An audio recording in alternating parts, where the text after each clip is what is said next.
ഒരു ദിവസം ഡാഗിനി അമ്മൂമ്മ കാട്ടിലൂടെ നടക്കുമ്പോൾ അത് ആരുടെ വീടാ? ആരുമുള്ള ലക്ഷണമില്ല. വാതില് തുറന്നു കിടപ്പുണ്ടല്ലോ. അയ്യോ, ഇതെന്ത് കുന്തമാ? ആ, ഇവിടെ എഴുതി വെച്ചിട്ടുണ്ടല്ലോ, മാന്ത്രിക ടെലിസ്കോപ്പ്, മാന്ത്രിക ടെലിസ്കോപ്പ്. ഇതിലൂടെ നോക്കുന്നവർ ശൂന്യാകാശത്തെയും. എന്റെ അമ്മോ, ഞാനിപ്പോ അങ്ങോട്ട് കെട്ടിയെടുത്തേനെ. ഹോ, ഇതുകൊണ്ട് ആ പിള്ളേരെ പറപ്പിക്കാനുള്ള ഒരു സൂത്രമുണ്ട്. ഒത്താൽ ഒത്തു.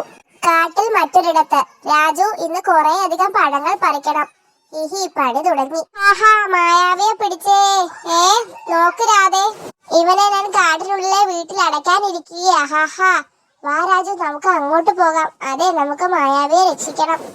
വൈകാതെ. രാജു, ഇതായിരിക്കും ഡാഗിനി പറഞ്ഞ സ്ഥലം. വാതിൽ തുറന്നു കിടക്കുകയാണ്. വരൂ. ഇതെന്താ, ടെലിസ്കോപ്പോ?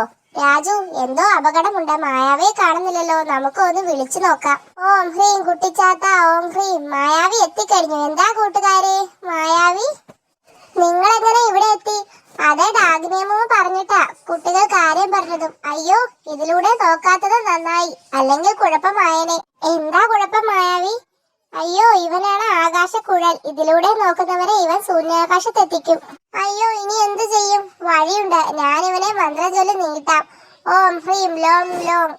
അല്പം കഴിഞ്ഞ് പിള്ളേരുടെ അനക്കമൊന്നും കാണുന്നില്ലല്ലോ. ഈ താക്കോൽ ദ്വാരത്തിലൂടെ നോക്കാം. ഇതെന്തോന്നാ, ശൂന്യാകാശമോ? ചതിച്ചോ? ഞാനിതാ പോകുന്നേ. അയ്യടാ, പണി പറ്റി. അയ്യോ.